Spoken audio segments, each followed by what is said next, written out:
来看最近有民众发现讲，因伫网络转播一支纪录片，会记录318日头会运动、青鸟运动的纪录片，叫做《民主练习中》，会互面册抬掉，佮显示讲这个大文违反规定。今仔这个纪录片的团队嘛出面来开记者会，抗议面册管理机制。民主练习中这个纪录片呢，它其实是记录了318，就是这个太阳花时代年轻人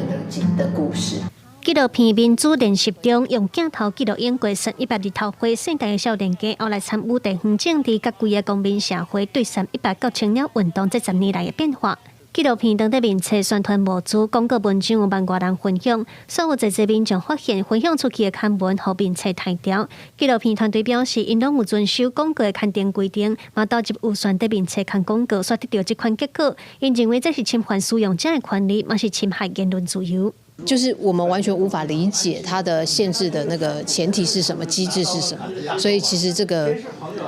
我们也很难理解，说到底我们把 Meta、把脸书、把这些社群平台养得多大了，然后造成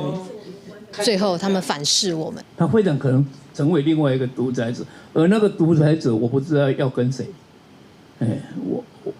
我要跟祖克伯嘛？除了抗议之外，我觉得那是我们面对未来社会的一个媒体时代，一个网络时代来临，我们必须去思考的。这个是一个很诡异的事情。针对面册审查机制，纪录片团队抗议无够公开透明。另外，积极参与社会运动的台湾劳工电线嘛出面声援，表示当初青鸟运动的号这个名，嘛是因为发现伫面册写到青岛东路的文章流量会受到限制的关系。有帮他获得更大的经济利益的时候，他就让你曝光的一个脸书的平台，现在似乎别无选择的这样的一个平台，